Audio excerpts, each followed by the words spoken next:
ബിസ്മില്ലാഹിർ റഹ്മാനിർ റഹീം. അൽഹംദുലില്ലാഹി റബ്ബിൽ ആലമീൻ. വസല്ലല്ലാഹു അലാ നബിയിനാ മുഹമ്മദിൻ വഅലാ ആലിഹി വസഹ്ബിഹി അജ്മഈൻ. അമ്മാ ബഅദ്. പ്രിയമുള്ള ഖുർആൻ പഠിതാക്കളെ, അസ്സലാമു അലൈക്കും വറഹ്മത്തുള്ളാഹി. പരിശുദ്ധ ഖുർആനിലെ 59-ാം അധ്യായം സൂറത്തുൽ ഹശർ ആണ് നമ്മൾ പഠിച്ചുകൊണ്ടിരിക്കുന്നത്. ഈ സൂറത്തിലെ 6 ആയത്തുകൾ ഇതിനകം നമ്മൾ മനസ്സിലാക്കി. ഇന്ന് ഇൻഷാ അല്ലാഹ് 7-ാമത്തെ ഒരു ആയത്ത് നമുക്ക് നോക്കാം. അഊദു ബില്ലാഹി മിനശ് ശൈത്വാനിർ റജീം. മാ അഫാ അല്ലാഹു അലാ റസൂലിഹി മിൻ അഹ്ലിൽ ഖുറാ ഫലില്ലാഹി വലിർ റസൂലി വലിസിൽ ഖുർബാ വൽ യതാമാ വൽ മസാകീൻ വബിനിസ് സബീലി കൈ ലാ യകൂന ദൂലതൻ ബൈനൽ അഗ്നിയാഇ മിൻകും وما آتاكم الرسول فخذوه وما نهاكم عنه فانتهوا واتقوا الله إن الله شديد العقاب. കഴിഞ്ഞ ദിവസം 6-ാമത്തെ ആയത്തിൽ നിന്ന് നമ്മൾ മനസ്സിലാക്കി ഗനീമത്ത് സ്വത്തുക്കളും ഫൈഅ് സ്വത്തുക്കളും തമ്മിലുള്ള വ്യത്യാസം. ഫൈഅ് കിട്ടുന്നത് ഒരു യുദ്ധം നയിക്കാതെ, ഒരു പോരാട്ടമില്ലാതെ ലഭിക്കുന്ന സ്വത്തുക്കളാണ് ഫൈഅ് സ്വത്തുക്കൾ. മാ അഫാ അല്ലാഹു, ഈ ഒരു പദം തൊട്ട് മുമ്പത്തായത്തിൽ വന്നല്ലോ. അഫാ എന്ന് പറഞ്ഞാൽ മടക്കി കൊടുത്തു, അല്ലെങ്കിൽ തിരിച്ചു കൊടുത്തു, കൈവശപ്പെടുത്തി കൊടുത്തു എന്നൊക്കെയാണ്, അധീനപ്പെടുത്തി കൊടുത്തു എന്നൊക്കെ. അല്ലെങ്കിൽ നമുക്ക് ഇങ്ങനെ പറയാം, ഫൈ ആക്കി കൊടുത്തു എന്ന് പറയാം. അഫാ അല്ലാഹു, അള്ളാഹു ഫൈ ആയി കൊടുത്തു, അള്ളാഹു നേടിക്കൊടുത്തു. അതിന്റെ മുമ്പിൽ മാ എന്നുണ്ട്, അത് എന്നർത്ഥം, യാതൊന്ന് എന്നർത്ഥം. അപ്പോൾ അള്ളാഹു ഫൈ ആക്കി കൊടുത്തത്, അല്ലെങ്കിൽ എന്താണോ അള്ളാഹു ഫൈ ആക്കിയത്, മാ അഫാ അള്ളാഹു, അള്ളാഹു ഫൈ ആക്കി കൊടുത്തത്. ആർക്ക്? അലാ റസൂലിഹി, റസൂല് ദൂതൻ, റസൂലുഹു അവന്റെ ദൂതൻ അല്ലെങ്കിൽ തന്റെ ദൂതൻ. അല എന്ന് വരുമ്പോൾ റസൂലു എന്നുള്ളത് റസൂലി എന്നാവും. അലാ റസൂലിഹി, തന്റെ ദൂതന്, അവന്റെ ദൂതന്, അള്ളാഹുവിന്റെ റസൂലിന് എന്നർത്ഥം. മിൻ അഹ്ലിൽ ഖുറാ, അഹ്ലുൽ ഖുറാ എന്ന് പറഞ്ഞാൽ രാജ്യക്കാർ, നാട്ടുകാർ, ഗ്രാമക്കാർ അല്ലെങ്കിൽ ദേശക്കാർ എന്നുള്ള അർത്ഥമൊക്കെയാണ്. അഹ്ല് എന്ന് പറഞ്ഞാൽ ആളുകൾ. ഖുറ എന്ന് പറഞ്ഞാൽ ഖറിയത്തിന്റെ ബഹുവചനമാണ് ഖുറ. ഖറിയത്ത് എന്ന് പറഞ്ഞാൽ ഗ്രാമം, പ്രദേശം, നാട്, രാജ്യം എന്നൊക്കെ അർത്ഥത്തിൽ ഉപയോഗിക്കാം. അപ്പോൾ അഹ്ലുൽ ഖുറ, നാട്ടിലെ ആളുകൾ എന്ന് പറഞ്ഞാൽ നാട്ടുകാർ അല്ലെങ്കിൽ ഗ്രാമക്കാർ, പ്രദേശവാസികൾ, രാജ്യക്കാർ. മിൻ അഹ്ലിൽ ഖുറ, മിൻ എന്ന് പറഞ്ഞാൽ ഇൽ നിന്ന്, മിൻ അഹ്ലിൽ ഖുറ രാജ്യക്കാരിൽ നിന്ന്. അപ്പോൾ രാജ്യക്കാരിൽ നിന്ന് അള്ളാഹു അവന്റെ ദൂതന് ഫൈ ആക്കി കൊടുത്തത്. ഫലില്ലാഹി, അതിനെ കുറിച്ചാണ് പറയുന്നത്. അതിന് എന്ത് ചെയ്യണം? അങ്ങനെ അള്ളാഹു നേടിക്കൊടുത്തത് എന്ത് ചെയ്യണം? ഫലില്ലാഹി, ഫ അപ്പോൾ അത്, അങ്ങനെ നേടിക്കൊടുത്തത്. ലില്ലാഹി, അള്ളാഹു എന്നുള്ളതിന് മുമ്പിൽ ലീ വരുമ്പോൾ ലില്ലാഹി, അള്ളാഹുവിനുള്ളതാകുന്നു. വലിയ റസൂലി, ലീ എന്ന് പറഞ്ഞാൽ ക്ക്, ന്, വേണ്ടി എന്നൊക്കെ അർത്ഥമാണല്ലോ. തുടക്കത്തിലെ വാവ് അത്ഫിന്റെ വാവും. അപ്പോ ലി റസൂലി എന്ന് പറഞ്ഞാൽ റസൂലിന്, വലിയ റസൂലി എന്ന് പറഞ്ഞാൽ റസൂലിനും ദൂതനും. വലിസിൽ ഖുർബ, ഖരീബ് അടുത്തത്. ഖറുബ എന്ന് പറഞ്ഞാൽ അടുത്തു. ഖുർബ എന്ന് പറഞ്ഞാൽ അടുപ്പം അല്ലെങ്കിൽ കുടുംബ ബന്ധം, അടുത്ത ബന്ധം, സാമീപ്യം എന്നൊക്കെ അർത്ഥം. സി എന്ന് പറഞ്ഞാൽ ഉള്ള എന്നർത്ഥമാണ്. ഇതൊക്കെ നമ്മൾ മുമ്പ് പഠിച്ചതാ. ഉള്ള എന്നർത്ഥം കിട്ടും. സിൽ ഖുർബ, കുടുംബ ബന്ധമുള്ള, അടുപ്പമുള്ള, അടുത്ത ബന്ധമുള്ള എന്നൊക്കെ അർത്ഥം. അതിന്റെ തുടക്കത്തിലും ലി ഉണ്ട്. ലി എന്ന് പറഞ്ഞാൽ വേണ്ടി അല്ലെങ്കിൽ ക്ക്, ന്, വേണ്ടി. ലി സിൽ ഖുർബ, കുടുംബ ബന്ധമുള്ളതിന് വേണ്ടി എന്ന് പറഞ്ഞാൽ കുടുംബ ബന്ധമുള്ളവർക്ക് എന്നർത്ഥം. അതിന്റെയും തുടക്കത്തിൽ ഒരു വാവുണ്ട്, അത്ഫിന്റെ വാവാണ്. അപ്പൊ അവർക്കും എന്നർത്ഥം കിട്ടും. വലിസിൽ ഖുർബ, കുടുംബ ബന്ധമുള്ളവർക്കും അടുത്ത ബന്ധുക്കൾക്കും എന്നർത്ഥം. വൽ യതാമ, യതീം എന്നുള്ളതിന്റെ ബഹുവചനമാണ് യതാമ. യതാമ എന്ന് പറഞ്ഞാൽ അനാഥകൾ. വൽ യതാമ അനാഥകൾക്കും. അവിടെയും ഒരു ലീ അതിനകത്തുണ്ട്, അത് ഒളിഞ്ഞിരിക്കുകയാണ്. വ ലീ എന്നുള്ള രൂപത്തിലാണ് അവിടെയും. എന്ന് പറഞ്ഞാൽ യതീമുകൾക്കും അനാഥകൾക്കും. വൽ മസാക്കീൻ, മിസ്കീൻ എന്നുള്ളതിന്റെ ബഹുവചനമാണ് മസാക്കീൻ, സാധുക്കൾ, പാവങ്ങൾ. അവിടെയും ലീ ഉണ്ട് അതിന്റെ മുമ്പിൽ, ഒളിഞ്ഞിരിക്കുകയാണ്. ആ വാവ് എന്ന അർത്ഥത്തിൽ പറയുമ്പോൾ വൽ മസാക്കീനി, മിസ്കീനുകൾക്കും അല്ലെങ്കിൽ സാധുക്കൾക്കും. വബിനി സബീലി, വ അവിടെയും അത്തഫിന്റെ വാവ് വന്നു. ഇവർക്കൊക്കെ ഉണ്ട് എന്നുള്ള അർത്ഥത്തിന് വേണ്ടിയിട്ടാണത്. ഇബിന് നമുക്കറിയാം മകൻ, അസ്സബീൽ വഴി.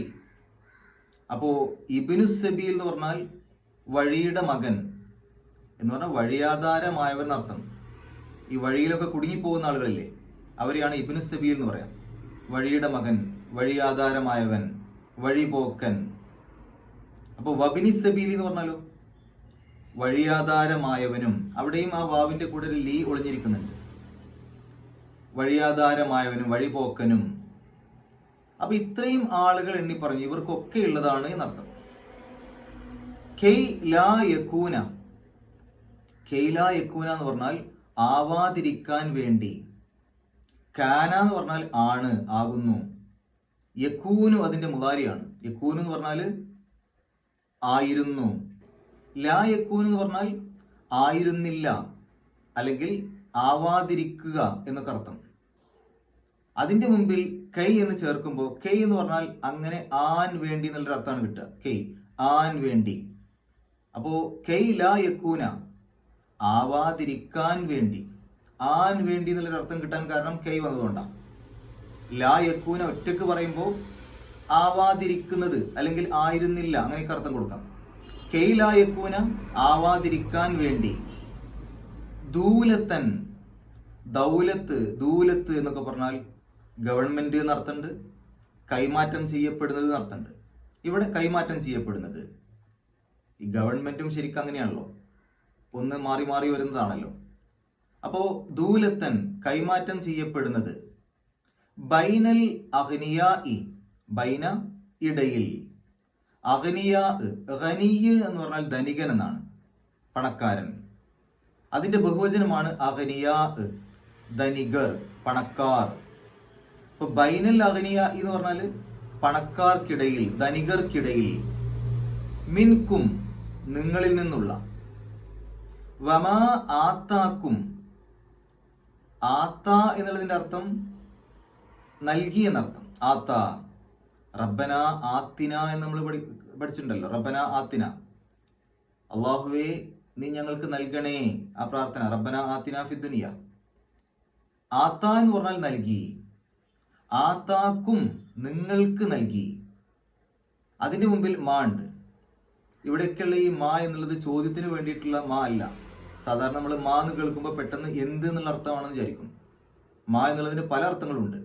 ഇവിടെ അത് എന്നുള്ള അർത്ഥം, അല്ലെങ്കിൽ യാതൊന്ന് എന്നുള്ള അർത്ഥം, അല്ലെങ്കിൽ എന്താണോ അത്, ആ രൂപത്തിലും അർത്ഥം കൊടുക്കാം. അപ്പോ ആത്താക്കും നിങ്ങൾക്ക് നൽകി, മാ ആത്താക്കും നിങ്ങൾക്ക് നൽകിയത്, അല്ലെങ്കിൽ എന്താണോ നിങ്ങൾക്ക് നൽകിയത്. അതിൻ്റെയും തുടക്കത്തിലൊരു വാവുണ്ട്, എന്നർത്ഥത്തിലാണ്. അത് നമുക്ക് അതിന് ശേഷം അടുത്ത പദം കൂടെ പറഞ്ഞതിന് ശേഷം അർത്ഥം പറയാം. അർ റസൂലു, റസൂല്, ദൂതൻ. ഫഹുദൂഹു, അഖദ എന്ന് പറഞ്ഞാൽ എടുത്തു, സ്വീകരിച്ചു. ഹുദ് നീ എടുക്ക്, നീ സ്വീകരിക്ക്. ഹുദൂ നിങ്ങൾ എടുക്കുവീൻ, നിങ്ങൾ സ്വീകരിക്കുവീൻ. ഹുദൂഹു നിങ്ങൾ അതിനെ സ്വീകരിക്കുവീൻ. ഫഹുദൂഹു, ഫ എന്ന് പറഞ്ഞാൽ അപ്പോൾ. ഫഹുദൂഹു അപ്പോൾ നിങ്ങൾ അതിനെ സ്വീകരിക്കുവീൻ. ഇനിയാണ് നമ്മൾ ആ വാവിന്റെ അർത്ഥം കൂടെ ചേർത്ത് പറയേണ്ടത്. അതായത് റസൂൽ നിങ്ങൾക്ക് എന്താണോ നൽകിയത് അത് നിങ്ങൾ സ്വീകരിക്കുകയും ചെയ്യുവീൻ, സ്വീകരിക്കുകയും ചെയ്യുവീൻ. വമാ നെഹാക്കും, ആ വാവിന്റെ അർത്ഥം നമുക്ക് പറയാം പിന്നീട്. നെഹ എന്ന് പറഞ്ഞാൽ വിരോധിച്ചു. നെഹാക്കും നിങ്ങൾക്ക് വിരോധിച്ചു. മാ നെഹാക്കും നിങ്ങൾക്ക് വിരോധിച്ചത്. അൻഹു നിങ്ങളുടെ മേൽ. നിങ്ങളുടെ മേൽ നിങ്ങൾക്ക് വിരോധിച്ചത്. ഫൻതഹു, ഇൻതഹ എന്ന് പറഞ്ഞാൽ ഒഴിവാക്കുക അല്ലെങ്കിൽ വിരമിക്കുക എന്നൊക്കെയാണ്. ഇൻതഹ വിരമിച്ചു, ഒഴിവാക്കി. അതിന്റെ കൽപ്പനക്രിയയാണ് ഇൻതഹി, നീ വിരമിക്ക്, നീ ഒഴിവാക്ക്. അതിന്റെ ബഹുവചന രൂപമാണ് ഇൻതഹു, നിങ്ങൾ വിരമിക്കുവീൻ, നിങ്ങൾ ഒഴിവാക്കുവീൻ.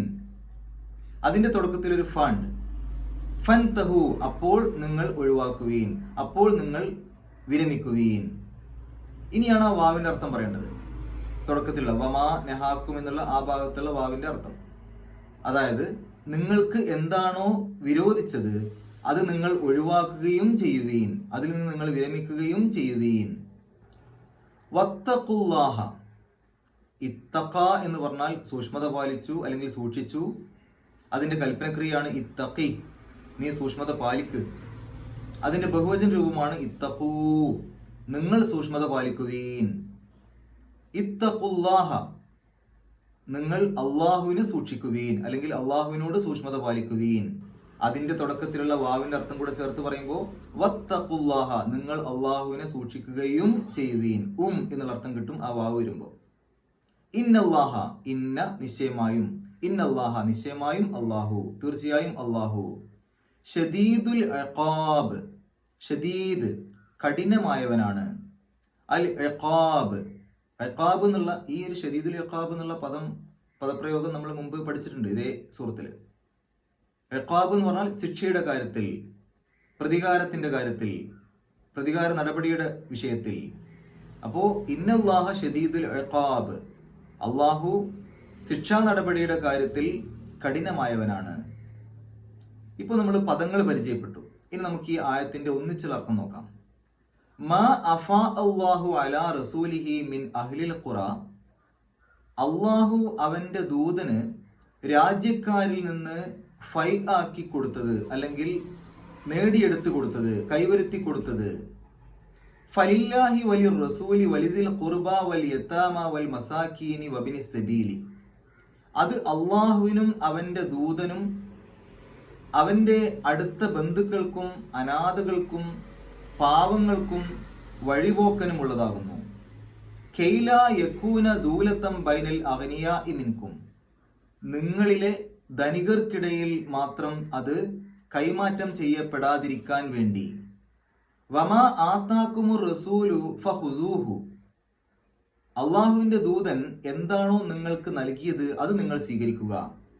വമാ നഹാക്കും അൻഹു ഫൻതഹു, ആ ദൂതൻ നിങ്ങൾക്ക് വിരോധിച്ചത് നിങ്ങൾ ഒഴിവാക്കുകയും ചെയ്യുക. വത്തഖുല്ലാഹ ഇന്നല്ലാഹ ഷദീദുൽ ഇഖാബ്, നിങ്ങൾ അള്ളാഹുവിനെ സൂക്ഷിക്കുകയും ചെയ്യുക, തീർച്ചയായും അള്ളാഹു ശിക്ഷാ നടപടിയുടെ കാര്യത്തിൽ കഠിനമായവനാണ്. ഇത്രയുമാണ് ഈ ഒരു ആയത്ത്. ഇനി നമുക്ക് ഇതിന്റെ വിശദീകരണത്തിലേക്ക് പോകാം. ഇവിടെ നമ്മൾ മനസ്സിലാക്കേണ്ട ഒരു കാര്യം, തൊട്ട് മുമ്പത്തെ ആയത്തിൽ നമ്മൾ ഫൈഇനെ കുറിച്ച് മനസ്സിലാക്കി. ഗനീമത്ത് സ്വത്തും ഫൈഉം തമ്മിൽ വ്യത്യാസമുണ്ട്. ഗനീമത്ത് സ്വത്ത് എന്ന് പറഞ്ഞാൽ യുദ്ധം നടത്തിയതിനു ശേഷം, പോരാട്ടം നടത്തിയതിനു ശേഷം, ഏറ്റുമുട്ടൽ നടത്തിയതിനു ശേഷം മറുപക്ഷത്ത് നിന്ന് മുസ്ലിമീങ്ങൾക്ക് കിട്ടുന്ന ആ സ്വത്താണ് ഗനീമത്ത് സ്വത്ത്. അത് വിതരണം ചെയ്യേണ്ടത് എങ്ങനെയാണെന്നുള്ളത് സൂറത്തു അൻഫാലിൽ അള്ളാഹു വിശദീകരിക്കുന്നുണ്ട്. അതിനെ 5 ആക്കി മാറ്റണം. ആ കിട്ടിയ സ്വത്തിനെ 5 ഭാഗങ്ങളാക്കി തിരിക്കണം. അതിൽ ഒരു ഭാഗം അള്ളാഹുവിനും അവന്റെ റസൂലിനും ഉള്ളതാണ്. ബാക്കിയുള്ള 4 ഭാഗങ്ങളും ആ ഒരു യുദ്ധത്തിൽ പങ്കെടുത്ത ആളുകൾക്കുള്ളതാണ്. എന്നാൽ ഫൈഇന്റെ കാര്യത്തിൽ, ഫൈഇ സ്വത്തിന്റെ കാര്യത്തിൽ അങ്ങനെയല്ല. ഫൈഇ സ്വത്ത് ഒരു യുദ്ധം നടത്തി ലഭിച്ചതല്ലല്ലോ. തൊട്ട് മുമ്പത്തെ ആയത്തിൽ നമ്മൾ മനസ്സിലാക്കി, ഒട്ടകങ്ങളെയോ കുതിരകളെയോ ഒന്നും തന്നെ ഓട്ടേണ്ടി വന്നിട്ടില്ല. ആ രൂപത്തിൽ അള്ളാഹു അവന്റെ ദൂതന് നേടിക്കൊടുത്തതാണത്. അതുകൊണ്ട് തന്നെ ഈ സ്വത്തിന്റെ കാര്യത്തിൽ അത് വീതിക്കേണ്ട രൂപം അള്ളാഹു ഇവിടെ പറയാണ്. ഇതിനെയും 5 ആക്കിയിട്ട് തന്നെയാണ് തിരിക്കേണ്ടത്. പക്ഷെ അതിൽ ആ ഒരു സംഘത്തിലുള്ള ആളുകൾക്ക് അതിൽ വിഹിതമില്ല. ഇവിടെ അള്ളാഹു കൃത്യമായിട്ട് പറയാണ് എങ്ങനെയാണ് അതിനെ വീതിക്കേണ്ടത്.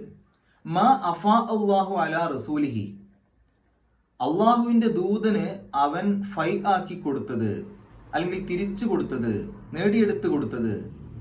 മിൻ അഹ്ലിൽ ഖുറ, നാട്ടുകാരിൽ നിന്ന്. ഈ നാട്ടുകാരിൽ നിന്ന് അല്ലെങ്കിൽ രാജ്യക്കാരിൽ നിന്ന് പറഞ്ഞാൽ ആ ഒരു നളീർ ഗോത്രത്തെ മാത്രമല്ല ഉദ്ദേശിക്കുന്നത്. ഇതൊരു പൊതു നിയമം പറയാണ്. ഇനി ഭാവിയിൽ വരാൻ പോകുന്ന ഇത്തരം സന്ദർഭങ്ങളിലൊക്കെ ഈ ഒരു നിയമം ബാധകമാണ്. അതുകൊണ്ട് ഏത് നാട്ടുകാരിൽ നിന്നും ആവാം. ഫലില്ലാഹി, അത് അള്ളാഹുവിനുള്ളതാകുന്നു. അള്ളാഹുവിനുള്ളതാകുന്നു എന്ന് പറഞ്ഞാൽ ആ വിഹിതത്തിൽ ഒരു വിഹിതം അള്ളാഹുവിനുള്ളതാണ് എന്ന രൂപത്തിലല്ല അവിടെ നമ്മൾ മനസ്സിലാക്കേണ്ടത്. ആ സ്വത്ത് മുഴുവൻ അള്ളാഹുവിൻ്റെതാണ്. ഇനി അത് എങ്ങനെയൊക്കെ ഭാഗിക്കണം എന്നുള്ളത് അതിനുശേഷം പറയാണ്. ലി റസൂലി, വലി റസൂലി, അതിൽ ഒരു ഭാഗം റസൂലിനാണ്, അള്ളാഹുവിൻ്റെ ദൂതനാണ്. വലിദിൽ ഖുർബ, അടുത്ത ബന്ധുക്കൾക്ക്. ആരുടെ അടുത്ത ബന്ധുക്കൾക്ക്? റസൂലിന്റെ അടുത്ത ബന്ധുക്കൾക്ക്. റസൂലിന്റെ അടുത്ത ബന്ധുക്കൾ എന്ന് പറഞ്ഞാൽ ബനു ഹാഷിമും ബനു മുത്തലിബും എന്ന് പറഞ്ഞാൽ ശരിക്കും നമ്മൾ മനസ്സിലാക്കുകയാണെങ്കിൽ നമുക്കറിയാം, നബി സല്ലല്ലാഹു അലൈഹി വസല്ലമയുടെ ആ ഒരു പരമ്പര നോക്കുകയാണെങ്കിൽ, പിതൃപരമ്പര നോക്കുകയാണെങ്കിൽ, അബ്ദു മനാഫ് എന്ന ആളുടെ 4 മക്കളാണ് അബ്ദു ഷംസ്, നൗഫല്, മുത്തലിബ്, ഹാഷിം. ഇതിൽ ഹാഷിം എന്ന ആളുടെ മകനാണ് അബ്ദുൽ മുത്തലിബ്. അബ്ദുൽ മുത്തലിബിന്റെ മകനാണ് അബ്ദുള്ള, അബ്ദുള്ളയുടെ മകനാണ് നബി സല്ലല്ലാഹു അലൈഹി വസല്ലമ. അപ്പോൾ ഹാഷിം എന്ന് പറയുന്ന ആ ഒരു പരമ്പരയിലാണ് നബി സല്ലല്ലാഹു അലൈഹി വസല്ലമ ഉള്ളത്. ഇനി ഫൈദ് സ്വത്തുക്കൾ നബി സല്ലല്ലാഹു അലൈഹി വസല്ലമ വീതിക്കുന്ന സമയത്ത് ഈ ഹാഷിം എന്ന് പറയുന്ന ആ ഒരു കുടുംബത്തിനും അതുപോലെ മുത്തലിബ് കുടുംബത്തിനുമാണ് നൽകാറുള്ളൂ. അതേസമയം അബ്ദു ഷംസ്, നൗഫൽ, ഈ 2 കുടുംബങ്ങൾക്കും നൽകാറില്ല. ശരിക്കും പറഞ്ഞാൽ അബ്ദു മനാഫ് എന്ന ആളുടെ 4 മക്കളാണല്ലോ അബ്ദു ഷംസും നൗഫലും മുത്തലിബും ഹാഷിമും ഒക്കെ. ഈ 4 മക്കളിൽ ഈ 2 കുടുംബങ്ങൾക്ക്, മുത്തലിബ് കുടുംബത്തിനും ഹാഷിം കുടുംബത്തിനും മാത്രമാണ് ഫൈദ് സ്വത്തുക്കൾ നൽകാറുള്ളൂ. അതിൻ്റെ കാരണം ഈ 2 കുടുംബങ്ങൾ, മുത്തലിബ് കുടുംബവും ഹാഷിം കുടുംബവും നബി സല്ലല്ലാഹു അലൈഹി വസല്ലമയെ ജാഹിലിയത്തിലും ഇസ്ലാമിലും 2 സമയത്തും സഹായിച്ചവരാണ്. എന്ന് പറഞ്ഞാൽ നബി സല്ലല്ലാഹു അലൈഹി വസല്ലമയ്ക്ക് എല്ലാ സമയത്തും പിന്തുണ നൽകിയ, നബി സല്ലല്ലാഹു അലൈഹി വസല്ലമയെ സംരക്ഷിക്കുന്ന 2 കുടുംബങ്ങളാണ് ഇവർ. അത് നബി സല്ലല്ലാഹു അലൈഹി വസല്ലമ ഇസ്ലാം മതം പ്രചരിപ്പിക്കാൻ തുടങ്ങിയതിൻ്റെ മുമ്പും ശേഷവും എന്ന് പറഞ്ഞാൽ ജാഹിലിയത്തിലും ഇസ്ലാമിലും 2 സമയത്തും അവരുടെ സംരക്ഷണം ഉണ്ടായിട്ടുണ്ട്. അവര് ആ സമയത്ത് ഇസ്ലാമിലേക്ക് വന്നിട്ടില്ലാത്ത സമയത്ത് പോലും അവര് നബി സല്ലല്ലാഹു അലൈഹി വസല്ലമയെ സംരക്ഷിച്ചു പോന്നിട്ടുണ്ട്. എന്നാൽ അതേസമയം ഈ അബ്ദു ഷംസ് അതേപോലെ നൗഫൽ ഇവര് നബി സല്ലല്ലാഹു അലൈഹി വസല്ലമയെ എതിർക്കാനാണ് ശ്രമിച്ചിട്ടുള്ളൂ, ശത്രുതയിലായിരുന്നു. അതുകൊണ്ട് തന്നെ അവർക്ക് എന്തെങ്കിലും കൊടുത്തു കഴിഞ്ഞാൽ അതുപയോഗിച്ചിട്ട് നബി സല്ലല്ലാഹു അലൈഹി വസല്ലമയ്ക്കെതിരെ തന്നെ അവർ പ്രവർത്തിക്കുകയാണ് ചെയ്യുക. അതുകൊണ്ട് ആ 2 കുടുംബത്തിനും ഫൈയിൽ നിന്നൊന്നും കൊടുക്കാറില്ല. കൊടുക്കാറുള്ളത് മുത്തലിബ് വംശത്തിനും അതുപോലെ ഹാഷിം വംശത്തിനുമാണ് കൊടുക്കാറുള്ളൂ. അതാണ് വലിദിൽ ഖുർബ, അടുത്ത കുടുംബങ്ങൾക്ക് എന്ന് പറഞ്ഞാൽ ഈ 2 കുടുംബങ്ങളെയാണ് ഉദ്ദേശിക്കുന്നത്. വൽ യത്താമ, അനാഥകൾക്ക്, വൽ മസാക്കീൻ, സാധുക്കൾക്ക്. മസാക്കീൻ നമുക്കറിയാലോ, ഫഖീറും മിസ്കീനും രണ്ടും 2ആണ്. ഫഖീർ എന്ന് പറയുമ്പോൾ അവർക്ക് ദാരിദ്ര്യമുണ്ട്, അവർക്ക് സമ്പത്തിൽ കുറവുണ്ട്, പക്ഷേ മറ്റുള്ള ആളുകളോട് ചോദിക്കാനൊക്കെ അവർ വരും, അവർ പാവങ്ങളാണെന്നുള്ളത് എല്ലാവർക്കും അറിയും. എന്നാൽ മിസ്കീൻ എന്ന് പറയുമ്പോൾ അവർ പാവങ്ങളാണ്, പക്ഷേ അവർ പാവങ്ങളാണെന്നുള്ള കാര്യം പൊതുവെ ആർക്കും അറിയൂല. അവരുടെ ഒരു അഭിമാനം കാരണം മറ്റുള്ളവരോട് അവരത് തുറന്നു പറയൂല. അവർ മറ്റുള്ളവരുടെ മുമ്പിൽ ഒന്നും ചോദിക്കൂല. അതുകൊണ്ട് തന്നെ പ്രയാസങ്ങൾ അനുഭവിച്ച് അങ്ങനെ ജീവിക്കുകയാണ് ചെയ്യുക. അതാണ് പാവങ്ങളുടെ അവസ്ഥ, മിസ്കീൻ്റെ അവസ്ഥ. വബിനി സബീലി, വഴിയാത്രക്കാർ അല്ലെങ്കിൽ വഴിപോക്കൻ, വഴിയാധാരമായവൻ. ഇത് ഈ കാലഘട്ടങ്ങളിൽ കുറവേ ഉള്ളൂ. പക്ഷേ മുൻകാലങ്ങളിൽ നബി സല്ലല്ലാഹു അലൈഹി വസല്ലമയുടെ ആ കാലഘട്ടങ്ങളിലൊക്കെ ഒരുപാടുണ്ട്. ഏതെങ്കിലും യാത്രയിലൊക്കെ ആകെ കുടുങ്ങിപ്പോവുക, അവരുടെ കയ്യിലുള്ളതെല്ലാം തീർന്നു പോവുക, ആ യാത്രയിൽ ആകെ അകപ്പെട്ടു പോവുക. അങ്ങനെയുള്ള ആളുകൾക്ക് അവരുടെ സ്വന്തം നാട്ടിലേക്ക് എത്താനൊക്കെ ഒരുപാട് പ്രയാസം ഉണ്ടാവും. അങ്ങനെ യാത്രയിൽ കുടുങ്ങിപ്പോകുന്ന ആളുകൾ, യാത്രയിൽ അവരുടെ അടുത്ത് ഒന്നും ഉണ്ടാവില്ല. അങ്ങനെയുള്ള ആളുകൾക്ക് ഇതിൽ ഒരു വിഹിതമുണ്ട്. അപ്പൊ ഇവിടെ പറഞ്ഞ ആ ഏതൊക്കെ ആളുകൾക്കാണ് വിഹിതം പറഞ്ഞത്? എത്ര ആളുകൾ എണ്ണി? അള്ളാഹുവിന് എന്നാണ് ആദ്യം പറഞ്ഞത്. ഇതിൻ്റെ കാര്യത്തിൽ അഭിപ്രായ വ്യത്യാസമുണ്ട്, ഞാനത് പറയാം. അപ്പോൾ അള്ളാഹുവിന്, റസൂലിന് 2, അതേപോലെ റസൂലിൻ്റെ അടുത്ത കുടുംബക്കാർക്ക് 3, അനാഥകൾക്ക് 4, മിസ്കീന് 5, വബിനി സബീലി വഴിപോക്കന് 6 എണ്ണത്തെ എണ്ണി. പക്ഷേ ഇതിൽ അള്ളാഹുവിന് എന്ന് പറഞ്ഞ ആ ഭാഗം അള്ളാഹുവിനൊരു വിഹിതം കൊടുക്കണം എന്നല്ല, ഈ സ്വത്ത് മുഴുവൻ അള്ളാഹുവിൻ്റെതാണ്, അതിൽ നിന്നാണ് എല്ലാവർക്കും കൊടുക്കേണ്ടത് എന്നുള്ള ഒരു വിശദീകരണമാണ് പൊതുവെ എടുത്തിട്ടുള്ളത്. അതുകൊണ്ട് തന്നെ അവിടെ നമ്മൾ ബാക്കിയുള്ളവരെയാണ് അതിൻ്റെ വിഹിതത്തിൽ എണ്ണുള്ളൂ. അപ്പോൾ 5 എന്ന് കൂട്ടാം. എന്നാൽ മറ്റൊരു വിശദീകരണം ഫലില്ലാഹി വലി റസൂലി എന്നുള്ളതിനെ ഒന്നിച്ചു കൂട്ടി, അള്ളാഹുവിനും റസൂലിനും എന്നുള്ളത് ഒന്നിച്ചൊരു പദപ്രയോഗമായിട്ട് കൂട്ടി. അതാണ് നബി സല്ലല്ലാഹു അലൈഹി വസല്ലമക്ക് കൊടുക്കുന്നത്. അതവിടെ അങ്ങനെ ആ രൂപത്തിൽ സ്വീകരിച്ചു. അപ്പോഴും 5. ഇനി മറ്റൊരു രൂപം, ഇതിനെ ഫലില്ലാഹി എന്നുള്ളത് വേറെ തന്നെ എണ്ണണം എന്ന് പറഞ്ഞ പണ്ഡിതന്മാരുണ്ട്. അത് പൊതുവായ കാര്യങ്ങൾക്ക്, ഇസ്ലാമിന്റെ പൊതുവായ കാര്യങ്ങൾക്ക് വേണ്ടി ഉപയോഗപ്പെടുത്താൻ ഒരു ഭാഗം മാറ്റിവെക്കണം, അതാണ് ഫലില്ലാഹി എന്ന് പറഞ്ഞവരുണ്ട്. പക്ഷെ ആ ഒരു അഭിപ്രായത്തിന് അത്രയധികം സാധുതയില്ല. കൂടുതൽ പണ്ഡിതന്മാരും പറഞ്ഞിരിക്കുന്നത് അതല്ലാത്ത അഭിപ്രായങ്ങളാണ്. ശരി, അപ്പൊ ഇത്രയും ആളുകൾക്കാണ് ഇതിൽ അവകാശമുള്ളത്, അവർക്കാണ് അത് കൊടുക്കേണ്ടത്. പിന്നീട് നബി സല്ലല്ലാഹു അലൈഹി വസല്ലമയുടെ മരണശേഷമൊക്കെ ചില അഭിപ്രായ വ്യത്യാസങ്ങൾ വന്നിട്ടുണ്ട്. കാരണം നബി സല്ലല്ലാഹു അലൈഹി വസല്ലമ ഇല്ല, അപ്പൊ അതുകൊണ്ട് തന്നെ റസൂലിന് കൊടുക്കുന്നതും റസൂലിന്റെ കുടുംബത്തിന് കൊടുക്കുന്നതും ഒഴിവാക്കണം എന്ന അഭിപ്രായം വന്നിരുന്നു. നബി സല്ലല്ലാഹു അലൈഹി വസല്ലമയുടെ കുടുംബത്തിന് കൊടുക്കാം, നബി സല്ലല്ലാഹു അലൈഹി വസല്ലമയ്ക്കുള്ള വിഹിതം ഒഴിവാക്കാം എന്ന അഭിപ്രായം വന്നിരുന്നു. ഏതായാലും നബി സല്ലല്ലാഹു അലൈഹി വസല്ലമയുടെ കുടുംബത്തിനും നബി സല്ലല്ലാഹു അലൈഹി വസല്ലമയ്ക്കും കൊടുക്കുന്ന ആ ഒരു വിഹിതം ഒഴിവാക്കുകയാണ് പൊതുവെ ചെയ്തത്, ഭൂരിപക്ഷ അഭിപ്രായത്തിന്റെ അടിസ്ഥാനത്തിൽ. ഇനി അള്ളാഹുവിന്റെ ദൂതന് ലഭിക്കുന്ന ഇത്തരം സ്വത്തുക്കൾ പലപ്പോഴും റസൂൽ കരീം സല്ലല്ലാഹു അലൈഹി വസല്ലമ ചെയ്തിരുന്നത്, അതിൽ ആവശ്യത്തിനുള്ളത് എടുക്കും, എന്നിട്ട് ബാക്കിയുള്ളതൊക്കെ ബൈത്തുൽ മാലിലേക്ക് തന്നെ കൊടുക്കുകയാണ് ചെയ്തിരുന്നത്. മാത്രമല്ല നബി സല്ലല്ലാഹു അലൈഹി വസല്ലമയുടെയും കുടുംബത്തിന്റെയും കാലശേഷം ഈ സ്വത്ത് മുഴുവൻ ബൈത്തുൽ മാലിലേക്കാണ് ചേർക്കുക. ആ രൂപത്തിലൊക്കെയാണ് ഇതിന്റെ കാര്യങ്ങൾ നമ്മൾ മനസ്സിലാക്കേണ്ടത്. എന്തായാലും ഈ ഒരു ആയത്തിലൂടെ അള്ളാഹു കൃത്യമായിട്ടും എങ്ങനെയാണ് ഫൈദ് സ്വത്ത് വീതം വെക്കേണ്ടത് എന്നാണ് പറയുന്നത്. അതിനുശേഷം അള്ളാഹു പറയുന്നു എന്തിനാണ് അങ്ങനെ ചെയ്യുന്നത്. കൈല യകൂന ദൂലത്തം ബൈനൽ അഗ്നിയാഇ മിൻകും, നിങ്ങൾക്കിടയിൽ ധനികർക്കിടയിൽ സ്വത്ത് കൈമാറ്റം ചെയ്യപ്പെടാതിരിക്കാൻ വേണ്ടി. അള്ളാഹുവിൻ്റെ ദീൻ വളരെയധികം കൃത്യമാണ്. ആ ഒരു അള്ളാഹു നൽകിയിരിക്കുന്ന സ്വത്ത് എല്ലാവർക്കും കിട്ടണം. അപ്പോൾ അത് എല്ലാവരുടെ കൈകളിലേക്കും എത്താൻ വേണ്ടി പല കാര്യങ്ങളും ഇസ്ലാമിലുണ്ട്. പലിശ ഒഴിവാക്കി, പലിശ പാടില്ല എന്ന് കൃത്യമായിട്ട് പറഞ്ഞു. അതുപോലെ തന്നെ ഗനീമത്ത് സ്വത്തുക്കളിൽ പാവങ്ങൾക്ക് വിഹിതം നൽകി. ഈ പറഞ്ഞ അനാഥകൾക്കും പാവങ്ങൾക്കും ഒക്കെ അതിൽ വിഹിതം നൽകി. അതുപോലെ തന്നെ സക്കാത്ത് നിർബന്ധമാക്കി. സക്കാത്ത് ശരിക്ക് പാവങ്ങളുടെ അടുത്തേക്ക് സ്വത്ത് വരികയാണ്, പണക്കാരുടെ സ്വത്ത് പാവങ്ങളിലേക്ക് എത്തുകയാണ് സക്കാത്തിലൂടെ. അതേപോലെ ഇവിടെ നമ്മൾ മനസ്സിലാക്കി ഫൈദ് സ്വത്തിലും പാവങ്ങൾക്കും അനാഥകൾക്കും വഴിയാത്രക്കാർക്കും ഒക്കെ അവകാശം നൽകി. അതേപോലെ പല കാര്യങ്ങൾക്കും ഫിദിയ പ്രായശ്ചിത്തമായി നിശ്ചയിച്ചത് ഈ പാവങ്ങൾക്ക് നൽകുന്ന സ്വത്താണ്.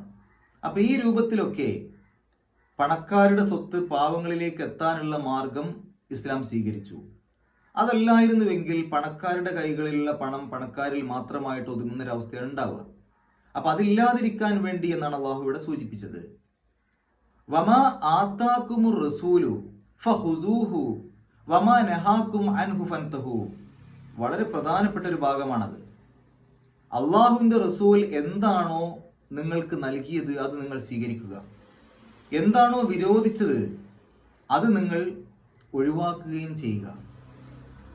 അള്ളാഹുവിന്റെ റസൂൽ എന്താണോ നൽകിയത് അത് സ്വീകരിക്കുക എന്ന് പറയുമ്പോൾ ഇപ്പൊ ഈ ഗനീമത്ത് സ്വത്താവട്ടെ അല്ലെങ്കിൽ ഫൈദ് സ്വത്താവട്ടെ, ഇതൊക്കെ റസൂല് വീതിക്കും, അത് ഓരോരുത്തർക്കും എത്രയെന്നുള്ളത് തീരുമാനിക്കും. അത് സ്വീകരിക്കുക, കാരണം അത് അള്ളാഹു നിശ്ചയിച്ചതാണ്, റസൂൽ ഒറ്റയ്ക്ക് പറയുന്നതല്ല. അതുകൊണ്ട് തന്നെ അത് നിങ്ങൾ സ്വീകരിക്കുക, അത് സന്തോഷത്തോടു കൂടി സ്വീകരിക്കുക. എനിക്ക് അത്ര പോരാ, എനിക്ക് ഇത്ര വേണം എന്നുള്ള രൂപത്തിൽ നിങ്ങൾ അവിടെ പറയാൻ പാടില്ല എന്നർത്ഥം. അതുകൊണ്ട് അള്ളാഹുവിന്റെ ദൂതൻ എത്രയാണോ നിങ്ങൾക്ക് നൽകുന്നത് അത് നിങ്ങൾ സ്വീകരിക്കുക. വമാ നഹാകും അൻഹു ഫൻതഹു, എന്താണോ വിരോധിച്ചത് അത് ഒഴിവാക്കുകയും ചെയ്യുക. എന്ന് പറഞ്ഞാൽ നിങ്ങൾക്ക് തരാത്തത് നിങ്ങൾ വേണമെന്ന് വാശി പിടിക്കരുത്, അത് വേണമെന്ന് പറയരുത്. ഇവിടെ ഒരു ആയത്തിൽ ഈ ഒരു കാര്യം മാത്രമല്ല ഒതുങ്ങുക. ഇതിന് പൊതുവായ അർത്ഥം നമുക്ക് എടുക്കാം. അള്ളാഹുവിൻ്റെ ദൂതൻ നൽകിയത് സ്വീകരിക്കുക, വിരോധിച്ചത് ഒഴിവാക്കുക എന്ന് പറയുമ്പോൾ നമ്മുടെ മൊത്തം ജീവിതത്തിൽ ഇസ്ലാമിക നിർദ്ദേശങ്ങൾ, നിയമനിർദ്ദേശങ്ങൾ എന്തൊക്കെയാണോ അള്ളാഹുവിൻ്റെ റസൂൽ നമുക്ക് നൽകിയത് അത് നമ്മൾ സ്വീകരിക്കുക.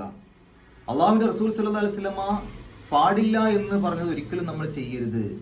ആ ഒരു അർത്ഥവും ഇതിന് നമുക്ക് നൽകാം. കാരണം ഇതൊരു പൊതുവായ കാര്യമാണ്. അതുകൊണ്ട് തന്നെ ഇസ്ലാമിൻ്റെ മൊത്തം ജീവിതത്തിൽ നമുക്ക് എടുത്തു നോക്കിക്കഴിഞ്ഞാൽ അള്ളാഹുവിൻ്റെ റസൂൽ നമ്മളോട് പറഞ്ഞ കാര്യങ്ങൾ നമ്മൾ സ്വീകരിക്കുക, അരുത് എന്ന് പറഞ്ഞ കാര്യങ്ങൾ ഒഴിവാക്കുകയും ചെയ്യുക എന്ന പൊതു അർത്ഥം ഇതിന് നമുക്ക് നൽകാം. എന്നിട്ട് അള്ളാഹു പറയാണ്, വത്തഖുല്ലാഹ, നിങ്ങൾ അള്ളാഹുവിനെ സൂക്ഷിക്കണം കേട്ടോ. കാരണം ഇതൊന്നും അല്ലാതെ, ഈ പറഞ്ഞ രൂപത്തിലല്ലാതെ നിങ്ങൾ ജീവിക്കുകയാണെങ്കിൽ വത്തഖുല്ലാഹ, നിങ്ങൾ അള്ളാഹുവിനെ സൂക്ഷിക്കണം. ഇന്നല്ലാഹ ശദീദുൽ ഇഖാബ്, ശിക്ഷാ നടപടിയുടെ കാര്യത്തിൽ അള്ളാഹു കഠിനമായവനാണ് എന്ന് പറഞ്ഞാൽ ഈ ഒരു മാർഗനിർദ്ദേശങ്ങൾ അല്ലാത്ത രൂപത്തിൽ ജീവിക്കുകയാണെങ്കിൽ അള്ളാഹുവിൻ്റെ ശിക്ഷയെ നിങ്ങൾ ഭയപ്പെടുക, അത് കഠോരമാണ് എന്നർത്ഥം. ഇത്രയുമാണ് ഈ ഒരു ആയത്തിലൂടെ നമ്മൾ മനസ്സിലാക്കേണ്ട കാര്യങ്ങൾ. ഇനി നമുക്ക് ഈ ഒരു ആയത്തിൽ വന്ന പാരായണ നിയമങ്ങൾ നോക്കാം. മാ അഫ അള്ളാഹു, അവിടെ മദ്ദിന് ശേഷം ഹംസ വന്നു, അല്ലെങ്കിൽ ഹംസയുടെ മുമ്പ് മദ് വന്നു. അങ്ങനെ വന്നു കഴിഞ്ഞാൽ അത് ഒരേ പദത്തിലാണോ വ്യത്യസ്ത പദത്തിലാണോ നോക്കും. ഇവിടെ മാ എന്നുള്ള ആ ഒരു പദത്തിലാണ് മദ്ദുള്ളത്, അഫ എന്നുള്ള മറ്റൊരു പദത്തിലാണ് ഹംസ ഉള്ളത്.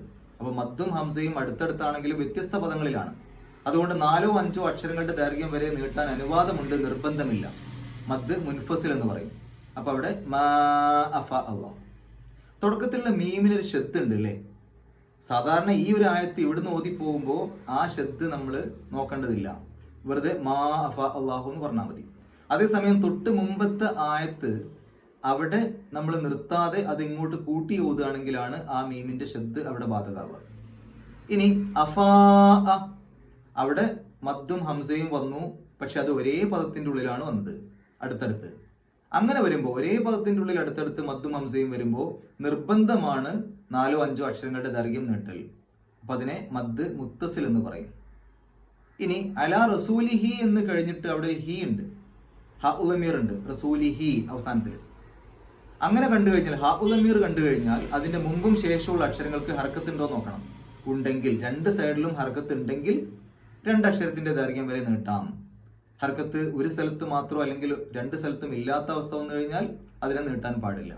ഇപ്പൊ ഇവിടെ റസൂലിഹി എന്നുള്ളതിന്റെ മുമ്പും ശേഷമുള്ള അക്ഷരങ്ങൾക്ക് ഹർക്കത്തുണ്ട്, അതുകൊണ്ട് തന്നെ അതിനെ 2 അക്ഷരത്തിന്റെ ദൈർഘ്യം നീട്ടണം. അത് സൂചിപ്പിക്കാൻ ഒരു ചെറിയ യാന്റെ കഷ്ണം അവിടെ ഇട്ട് കൊടുത്തിട്ടുണ്ട്. ആ ഒരു റസൂലിഹി എന്നുള്ള ആ നീട്ടൽ കാണിക്കാൻ വേണ്ടിയിട്ടാണ് ആ യാന്റെ കഷ്ണം അവിടെ കൊടുത്തത്. ഇനി മിൻ അഹ്ലി എന്നുള്ളടത്ത് മിൻ, നൂനിന് സുക്കൂന് വന്നു, അതിനുശേഷം ഹംസയാണ്. ഹംസയുടെ മുമ്പ് നൂനിന് സുക്കൂന്. ഇൽഹാർ ചെയ്യണം, വെളിവാക്കണം. അപ്പൊ അവിടെ എൻ എന്നുള്ള ശബ്ദം പുറത്തേക്ക് കേൾക്കണം. മിൻ അഹ്ലി, അഹ്ലിൽ ഖുറ ഫലില്ലാഹി. അവിടെ അള്ളാഹു എന്നുള്ള പദത്തിന്റെ തൊട്ട് മുമ്പ് ലീ വന്നു, കസ്റുൽ അക്ഷരം വന്നു. അള്ളാഹു എന്നുള്ള പദത്തിന്റെ തൊട്ട് മുമ്പ് കസ്റുൽ അക്ഷരം വന്നാൽ ലാ എന്നുള്ളത് ലാ എന്നുള്ള രൂപത്തിലേക്ക് മാറും. ബിസ്മില്ലാ എന്നല്ലേ പറയാ, ബിസ്മില്ലാ എന്ന് പറയില്ലല്ലോ. അതേപോലെ ഫലില്ലാഹി എന്നാ പറയാ, ഫലില്ലാഹി എന്ന് പറയില്ല. ഫലില്ലാഹി വലി റസൂലി വലിസിൽ ഖുർബ. അവിടെ സീ എന്നുള്ള നീട്ടൽ നഷ്ടപ്പെടും. കാരണം ആ നീട്ടലിന് ശേഷം അലിഫ്ലാം വന്നു, അല്ലെങ്കിൽ ഹംസത്ത് വസ്ൽ വന്നു. ഒരു മദ്ദിന് ശേഷം ഹംസത്ത് വസ്ൽ കണ്ടാൽ ആ മദ് നഷ്ടപ്പെടും. അപ്പൊ ഇവിടെ വലിസി അൽ ഖുർബ എന്നല്ല, വലിസിൽ ഖുർബ. അവിടെ മദ്ദിൽ സീ എന്ന് നീട്ടലില്ല എന്ന് വിചാരിക്കണം. വൽ യതാമ വൽ മസാക്കീനി വബിനി സബീലി. വബിനി എന്നുള്ളിടത്ത് വാവ് കഴിഞ്ഞിട്ട് ഒരു ഹംസത്ത് വസ്ൽ ഉണ്ട്. നമുക്കറിയാം ഹംസത്ത് വസ്ൽ ഉച്ചരിക്കേണ്ടതില്ല, അതുകൊണ്ട് വാവ് കഴിഞ്ഞ് നേരെ ബാഇന് ആണ് പറയാം. വബിനി, അവിടെ ആ ഹംസത്ത് വസ്ൽ ഇല്ലാത്ത രൂപത്തിലാണ് പറയാം. ബാഇന് സുക്കൂന് വന്നു, കൽക്കലത്തിന്റെ അക്ഷരാണ്, എടുത്ത് പറയണം. വബിനി, ബ് എന്നുള്ള അക്ഷരം പുറത്തേക്ക് കേൾക്കണം. വബിനി സബീലി കൈല യകൂന ദൂലത്തൻ. ആ ദൂലത്തൻ എന്നുള്ളതിന്റെ അവസാനത്തിൽ തെൻവീനാണ് ശരിക്ക്. പക്ഷെ അവിടെ ഒരു തെൻവീന്റെ ഒരു വരയും പിന്നെ ഒരു മീം ഇട്ട് കൊടുത്തിട്ടുണ്ടാവും, ഒരു വാല് താഴേക്കുള്ള മീം. അങ്ങനെ കണ്ടു കഴിഞ്ഞാൽ അവിടെ ഇഖ്ലാബാണ് നിയമം. കാരണം ആ ഒരു തെൻവീന് ശേഷം വരുന്ന അക്ഷരം ബ ആണ്. ബാഇന്റെ മുമ്പ് തെൻവീന് വരുമ്പോഴാണ്, അല്ലെങ്കിൽ സുക്കൂനിലെ നൂന് വരുമ്പോഴാണ് ഇഖ്ലാബ് എന്നുള്ള നിയമം വരിക. എന്താണ് അവിടെ ചെയ്യേണ്ടത്? അവിടെ തൻവീനിലെ ആ ഒരു എൻ എന്നുള്ള ശബ്ദം ഉണ്ടല്ലോ, അൻ, ഇൻ, ഉൻ എന്നൊക്കെ പറയുമ്പോൾ ഒരു എൻ എന്നുള്ള ശബ്ദമുണ്ട്. അല്ലെങ്കിൽ സുക്കൂനുള്ള നൂന് പറയുമ്പോഴും ആ ശബ്ദമാണ് വരിക. ആ ഒരു ശബ്ദത്തെ മീമിന്റെ ശബ്ദമാക്കിയിട്ട് മാറ്റിമറിക്കണം. അങ്ങനെ മാറ്റിമറിക്കുന്നതിനാണ് ഇഖ്ലാബ് എന്ന് പറയാം. അപ്പൊ അവിടെ ദൂലത്തൻ എന്നല്ല പറയേണ്ടത്, ദൂലത്തം ബൈന. സാവകാശം ചുണ്ട് കൂട്ടുക, പെട്ടെന്ന് ചുണ്ട് കൂട്ടാതെ ഒരു ഇഖ്ഫാഓട് കൂടിയുള്ള മാറ്റിമറിക്കലാണ് ചെയ്യുക. മീമിനെ നമ്മളവിടെ മീമിലേക്ക് കൊണ്ടുപോകുമ്പോൾ ഒരു ഇഖ്ഫാഓട് കൂടി, ഇൽഹാറോട് കൂടിയുള്ള മീമല്ല, പെട്ടെന്ന് മീമ് പറയല്ല ചെയ്യുക. അതിനെ സൂചിപ്പിക്കാനാണ് അവിടെ ഒരു മീമ് ഇട്ട് കൊടുത്തുള്ളത്. അപ്പൊ അവിടെ ദൂലത്തൻ എന്നല്ല, ദൂലത്തം, മീമിലേക്കാണ് പോകേണ്ടത്. ബൈനൽ അഗ്നിയാഇ, അഗ്നിയാഇ എന്നുള്ളിടത്തും ഒരു മദ്ദും ഹംസയും അടുത്തടുത്ത് വന്നു. അത് ഒരേ പദത്തിന്റെ ഉള്ളിലാണ്. നിർബന്ധമായും 4-5 അക്ഷരങ്ങളുടെ ദൈർഘ്യം നീട്ടണം. മിങ്കും, മിങ്കും എന്നുള്ളിടത്ത് കാഫിന്റെ മുമ്പ് സുക്കൂനിലെ നൂന് വന്നു, ഇഖ്ഫാ ചെയ്യുക, മറച്ചു വെച്ചുകൊണ്ട് മണിക്കുക. മിങ്കും, മിങ്കും എന്ന് കഴിഞ്ഞിട്ട് മുകൾ ഭാഗത്ത് നമുക്കൊരു ജീമ് കാണാം. അവിടെ പാരായണം നിർത്താതെയും ഓതാം, രണ്ടിനും ഒരേ പ്രാധാന്യമാണ്. വമാ ആത്താക്കും, അവിടെ മദ്ദും ഹംസയും അടുത്തടുത്ത് വന്നു, വ്യത്യസ്ത പദങ്ങളിലാണ്. 4-5 അക്ഷരങ്ങളുടെ ദൈർഘ്യം വരെ നീട്ടാൻ അനുവാദമുണ്ട്, നിർബന്ധമില്ല. ആത്താക്കുമുർ റസൂലു, ആത്താക്കും എന്നാണ് അവിടെ ശരിക്ക്. അവിടെ മീമിന് സുക്കൂനാണ് ശരിക്ക്, ആത്താക്കും എന്നുള്ളതിന്റെ അവസാനത്തിൽ. പക്ഷെ അവിടെ ആത്താക്കുമു എന്നിട്ടു. എന്തുകൊണ്ടാ? അതിനുശേഷം വരുന്ന അക്ഷരത്തിനും സുക്കൂൻ തന്നെയാണ്. അർ റസൂലു എന്നുള്ളതിന്റെ തുടക്കത്തിലുള്ള റാഇനെ പിരിച്ചെഴുതിയാൽ, അലിഫ്ലാം അവിടെ ഉണ്ട്, പക്ഷെ അത് ഉച്ചരിക്കൂലല്ലോ. ഉച്ചരിക്കുന്ന ആദ്യത്തെ അക്ഷരം റ ആണ്. ഷദ്ദുള്ള റാഇനെ പിരിച്ചെഴുതിയാൽ ഒരു സുക്കൂനുള്ള റാ ആണ് ആദ്യം വരിക. അപ്പോൾ സുക്കൂനുള്ള റാ അവിടെ വന്നു. ആത്താക്കും എന്നുള്ളതിന്റെ അവസാനത്തിൽ മീമിന് സുക്കൂനും വന്നു. അടുത്തടുത്ത് 2 സുക്കൂനുകൾ വന്നു. ഇൽത്തിഖാഉ സാക്കിനൈൻ എന്ന് പറയും. അടുത്തടുത്ത് 2 സുക്കൂനുകൾ കണ്ടുമുട്ടുന്ന സന്ദർഭം. അത്തരം സന്ദർഭങ്ങൾ വന്നാൽ അതിനെ മാറ്റണം. അവിടെ എന്തെങ്കിലും ഒരു പരിഹാരം ചെയ്യണം. ഈ ഹും, കും എന്നുള്ള രൂപത്തിലൊക്കെ വന്നു കഴിഞ്ഞാൽ അതിനെ കുമു, ഹുമു എന്നാണ് മാറ്റുക. അതുകൊണ്ടാണ് ആത്താക്കുമുർ റസൂലു എന്നാക്കിയത്. ഫഹുദൂഹു, ഫഹുദൂഹു എന്നുള്ളതിന്റെ അവസാനത്തിൽ ഒരു ഹാഉൽ ദമീർ ഉണ്ട്. അതിനെ നീട്ടാൻ പാടില്ല. എന്തായിരിക്കും കാരണം? അതിന്റെ മുമ്പും ശേഷമുള്ള അക്ഷരങ്ങൾക്ക് ഹർക്കത്തുണ്ടോ നോക്കുമ്പോൾ ശേഷം ഹർക്കത്തുണ്ട്, മുമ്പ് ഹർക്കത്തില്ല. മുമ്പ് ഹുദൂ എന്നുള്ളൊരു നീട്ടലാണ്. നീട്ടൽ കണ്ടു കഴിഞ്ഞാൽ അത് ഹർക്കത്തല്ല, സുക്കൂനുള്ള അക്ഷരമാണെന്ന് മനസ്സിലാക്കണം. അപ്പൊ അവിടെ മുമ്പ് ഹർക്കത്തില്ല, ശേഷം മാത്രമേ ഹർക്കത്തുള്ളൂ. അതുകൊണ്ട് ഹു എന്നുള്ളതിനെ നീട്ടൂല, ഫഹുദൂഹു എന്നേ പറയുള്ളൂ. വമാ നഹാക്കും അൻഹു, അൻഹു എന്നുള്ളത് നൂന്റെ സുക്കൂനി ഇൽഹാർ ചെയ്യണം, കാരണം ഹാഇന്റെ മുമ്പാണ്. ഇനി ആ ഹു എന്നുള്ളതിനെ നമ്മൾ നീട്ടൂല, കാരണം അതിന്റെ മുമ്പുള്ള അക്ഷരത്തിന് സുക്കൂനാണ്. ഫന്തഹു, താഇന്റെ മുമ്പ് സുക്കൂനുള്ള നൂന് വന്നു, ഇഖ്ഫാ ചെയ്യുക, മറച്ചു വെച്ചുകൊണ്ട് മണിക്കുക. ഫന്തഹു, ഫന്തഹു എന്ന് കഴിഞ്ഞിട്ട് നമുക്ക് അവിടെ ഒരു ജീമ് കാണാം. അവിടെ പാരായണം നിർത്താം, നിർത്താതെയും ഓതാം, രണ്ടിനും ഒരേ പ്രാധാന്യം. വത്തഖുല്ലാഹ, വത്തഖൂ അല്ലാഹ എന്നാണ്. പക്ഷെ വത്തഖൂ എന്നുള്ള ആ നീട്ടൽ നഷ്ടപ്പെടും. കാരണം എന്താ? അതിനുശേഷം അല്ലാഹ എന്ന് വന്നു, ഹംസത്തു വസ്ൽ വന്നു. അപ്പോൾ വത്തഖൂ അല്ലാഹ എന്നുള്ളത് വത്തഖുല്ലാഹ എന്നേ വരുള്ളൂ. അത് കഴിഞ്ഞിട്ട് അവിടെ നമുക്കൊരു സ്വിലി കാണാം.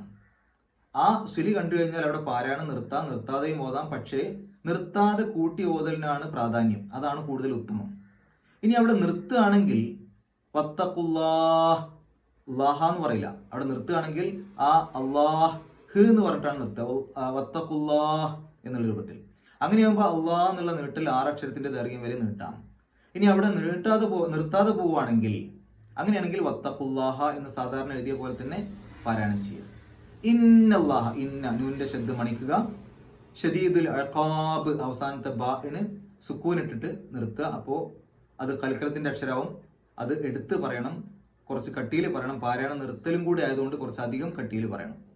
നമുക്ക് ഈ ആയത്തൊന്ന് പാരായണം ചെയ്യാം, ശേഷം ഗ്രാമർ പറയാം. അഊദു ബില്ലാഹി മിനശ് ശൈത്വാനിർ റജീം. മാ അഫാ അല്ലാഹു അലാ റസൂലിഹി മിൻ അഹ്ലിൽ ഖുറാ ഫലില്ലാഹി വലിർ റസൂലി വലിദിൽ ഖുർബാ വൽ യതാമാ വൽ മസാകീൻ വബിനിസ് സബീലി കൈ ലാ യകൂന ദൂലതൻ ബൈനൽ അഗ്നിയാഇ മിൻകും വമാ ആതാകുമുർ റസൂലു ഫഖുദൂഹു വമാ നഹാകും അൻഹു ഫന്തഹു വത്തഖുല്ലാഹ ഇന്നല്ലാഹ ശദീദുൽ ഇഖാബ്. ഇനി ഈ ഒരു ആയത്തിൽ വന്ന ഗ്രാമർ നോക്കുകയാണെങ്കിൽ അഫാ അല്ലാഹു, അഫാ അ മടക്കി കൊടുത്തു, തിരിച്ചു കൊടുത്തു. ആര്? അല്ലാഹു, അല്ലാഹു തിരിച്ചു കൊടുത്തു. അപ്പൊ അല്ലാഹു എന്നുള്ളത് അവിടെ ഫായിലിന്റെ സ്ഥാനത്താണ്, ഫായിലാണ്. അതുകൊണ്ടാണ് റഫ് ഇട്ട രൂപത്തിൽ, അള്ളാഹു അവസാനത്തിൽ ദം ഇട്ട രൂപത്തിൽ എഴുതിയത്. അതുകൊണ്ടാണ്. അലാ റസൂലിഹി, അല എന്നുള്ളത് ഹർഫ് ജറാണ്. അലക്ക് ശേഷം വരുന്ന ഇസ്മുകൾക്ക് ജെറ് കിട്ടും, സാധാരണ കസ്റുണ്ട്. ശരിക്കും അവിടെ റസൂലുഹു എന്നുള്ളതിന്റെ മുമ്പിലാണ് അല വന്നത്. അപ്പൊ റസൂലു എന്നുള്ളത് റസൂലി എന്നായി, അല വന്നതുകൊണ്ട്. അല റസൂലി, കാരണം ജെറ് കിട്ടണമല്ലോ, സാധാരണ കസ്റു കൊണ്ടാണ്. അപ്പോൾ അല റസൂലി, റസൂലി എന്ന് എഴുതിയിട്ട് പിന്നെ ഹു എന്ന് പറയില്ല, പിന്നെ ഹി എന്നാ പറയാം. അതുകൊണ്ടാണ് റസൂലി ഹി എന്നായി മാറിയത്. അല ഇല്ലെങ്കിൽ റസൂലുഹു എന്നാണ് എഴുതുക. മിൻ അഹ്ലിൽ ഖുറ, അഹ്ല് എന്നുള്ളതിന്റെ പദത്തിന്റെ മുമ്പിൽ മിൻ വന്നപ്പോൾ അഹ്ലി എന്നായി. കാരണം മിൻ ഹർഫ് ജറാണ്. മിൻ അഹ്ലു എന്ന് പറയില്ല, മിൻ അഹ്ലി എന്നാ പറയാം. അഹ്ലുൽ ഖുറ എന്നുള്ളത് ഒന്നിച്ചെടുത്ത് നോക്കുകയാണെങ്കിൽ ഖുറ എന്നുള്ള പദത്തിലേക്ക് അഹ്ലിനെ ചേർത്തിരിക്കുകയാണ്. അതുകൊണ്ട് അഹ്ല് മുലാഫാണ്, ഖുറ എന്നുള്ളത് മുലാഫിൻ ഇലൈഹിയാണ്. മുലാഫിൻ ഇലൈഹിക്ക് എപ്പോഴും ഇറാബ് ജറായിരിക്കും, സാധാരണ കസ്റുണ്ട്. പക്ഷെ എപ്പോഴും അങ്ങനെ കസ്ർ ഇടാൻ പറ്റൂല. അപ്പൊ ഇവിടെ നോക്കുകയാണെങ്കിൽ ഖുറ എന്നുള്ളിടത്ത് നമുക്കതിന്റെ അവസാനത്തിൽ കസ്ർ ഇടാൻ പറ്റൂല, അത് അങ്ങനെ തന്നെ എഴുതാനേ പറ്റുള്ളൂ. അഹ്ല് എന്നുള്ളതിന് അതിരിക്കുന്ന സ്ഥാനത്തിനനുസരിച്ച് മാറ്റം വരും. മുലാഫിന് അങ്ങനെയാണ്. ഇപ്പൊ മിൻ എന്നുള്ളതിന് ശേഷമാണ് അഹ്ലി ഇരിക്കുന്നത്, അതുകൊണ്ട് അഹ്ലു എന്നുള്ളതിന് പകരം അഹ്ലി എന്നായിട്ട് മാറും. മിൻ ഇല്ലായിരുന്നുവെങ്കിൽ അഹ്ലുൽ ഖുറ എന്നാ പറയാം. മിൻ ഉള്ളതുകൊണ്ടാണ് അഹ്ലിൽ ഖുറ എന്നായി മാറിയത്. ഫലില്ലാഹി, ലില്ലാഹി എന്നുള്ളത് അള്ളാഹു എന്നുള്ള പദത്തിന് മുമ്പിൽ ലീ വന്നതാണ്.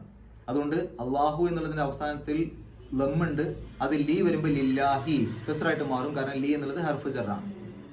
വലിസിൽ ഖുർബ, അവിടെയും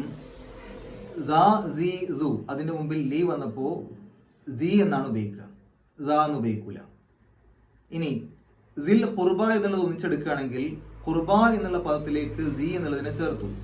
അപ്പോൾ ഖുർബ എന്നുള്ളത് മുലാഫിൻ ഇലൈഹിയാണ്, ദി എന്നുള്ളത് മുലാഫാണ്. മുലാഫിൻ ഇലൈഹിക്ക് എപ്പോഴും ഇറാബ് ജറ്, അതായത് ഖുർബ എന്നുള്ളതിന് ജറാണ് കിട്ടുക. ഇവിടെ അതിന് ജറ് കൊടുത്തിട്ടുണ്ട്, പക്ഷെ അത് നമുക്ക് കാണാൻ പറ്റൂല. ആ പദത്തിന് ജറ് ആ രൂപത്തിൽ, കാണുന്ന രൂപത്തിൽ ഇട്ട് കൊടുക്കാൻ പറ്റൂല. ഇനി വൽ യത്താമ, അതും ജറ് കിട്ടിയ രൂപം തന്നെയാണ്, ആ പദത്തിനും ജറ് തന്നെയാണ്. കാരണം ആ വാവ് കഴിഞ്ഞ് അല്ലെങ്കിൽ വാവിന്റെ കൂടെ ഒരു ലീ ഉണ്ട്, വലിൽ യത്താമ എന്നാണ് ശരിക്ക്. ആ ലീ അവിടെ ഒളിഞ്ഞു കിടക്കുകയാണ്.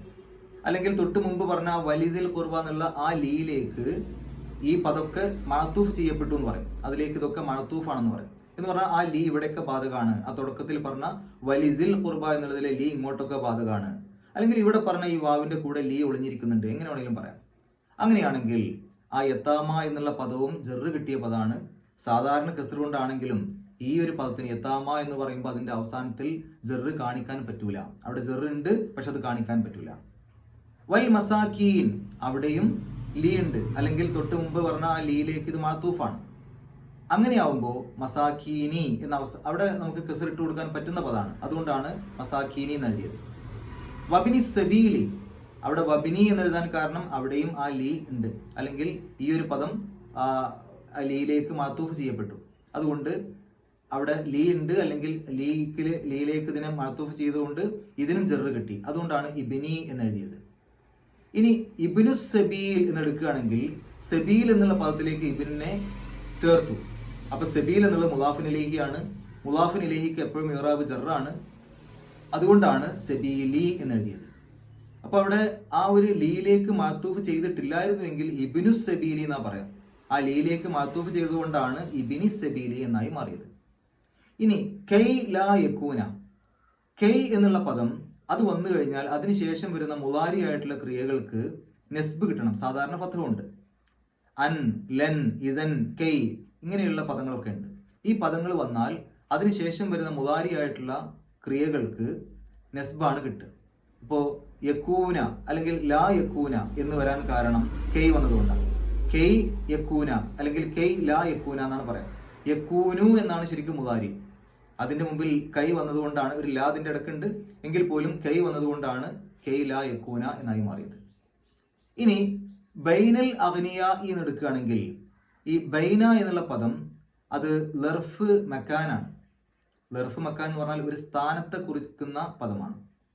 ഈ ലർഫ് മക്കാനിന് ശേഷം പലപ്പോഴും ഈ ലർഫ് മക്കാൻ മുലാഫിന്റെ സ്ഥാനത്ത് വരാറുണ്ട്. നമ്മൾ ഈ മുലാഫിനിലേക്ക് എന്ന് പറയില്ലേ, അതേപോലെ ലർഫ് മുലാഫിനിലേക്ക് എന്നുള്ളൊരു പദപ്രയോഗമുണ്ട്. ഇവിടെ അതാണ് വന്നത്. ബൈന എന്നുള്ളത് ലർഫാണ്, അൽ അഗ്നിയ എന്നുള്ളത് മുലാഫിനിലേഹിയാണ്. അപ്പൊ മുലാഫിനിലേഹിക്ക് എപ്പോഴും ഇറാബ് ജറായിരിക്കുമല്ലോ, അതുകൊണ്ടാണ് അഗ്നിയ എന്ന അവസാനത്തിൽ കസ്റട്ട് എഴുതിയത്. ഇനി അവസാന ഭാഗത്ത് ഇന്നല്ലാഹ, ഇന്ന വന്നു കഴിഞ്ഞാൽ ഇന്നയ്ക്ക് ശേഷം എന്തിനെ കുറിച്ചാണോ ആ ഇന്ന പറയുന്നത് അത് ഇന്നയുടെ ഇസ്മാണ്. പിന്നെ അതിൻ്റെ ഒരു വിവരണം വരുന്നത് ഇന്നയുടെ ഖബറാണ്. ഇവിടെ നോക്കുകയാണെങ്കിൽ ഇന്നല്ലാഹ, ഇന്നയുടെ ഇസ്മായിട്ട് വന്നത് അള്ളാഹു എന്നുള്ള പദമാണ്. അതുകൊണ്ട് ഇന്നയുടെ ഇസ്മിന് എപ്പോഴും ഇറാബ് നസ്ബായിരിക്കും. ഫത്തഹ കൊണ്ടാണ് സാധാരണ സൂചിപ്പിക്കുക. നമ്മൾ എപ്പോഴും പറയാറുണ്ടല്ലോ ഇന്നല്ലാഹ ഗഫൂറുൻ. അതുപോലെ ഇവിടെ ഇന്നല്ലാഹ വന്നു, ഇന്നയുടെ ഇസ്മായിട്ട് അള്ളാഹു എന്ന് വന്നപ്പോൾ ഇന്നല്ലാഹ എന്ന് നസ്ബുള്ള രൂപത്തിൽ എഴുതി. ഇനി എന്താണ് ഇന്നയുടെ ഖബർ? ഷദീദ് എന്നുള്ളത് ഇന്നയുടെ ഖബറാണ്. അപ്പോൾ ഇന്നല്ലാഹ ഷദീദുൻ എന്നാണ് ശരിക്കും അവിടെ. ആ ഷദീദുൻ എന്നുള്ള പദത്തിന് റഫ് കിട്ടിയിട്ടുണ്ട് ഇന്നയുടെ ഖബർ ആയതുകൊണ്ട്. എന്നാൽ ഷദീദുൻ എന്ന് എഴുതാതെ ഷദീദു എന്ന് എഴുതാൻ എന്താ കാരണം? അത് ഷദീദുൽ ഇഖാബ് എന്ന് എഴുതിയപ്പോൾ ആ ഇഖാബ് എന്നുള്ള പദത്തിലേക്ക് ഷദീദിനെ ചേർത്തു. അപ്പോൾ മുലാഫായിട്ട് മാറി. മുലാഫിന് ഒരിക്കലും അലിഫ്ലാമും അതുപോലെ തന്നെ തൻവീനും വരൂല, അല്ലും തൻവീനും വരൂല എന്ന് പറയും.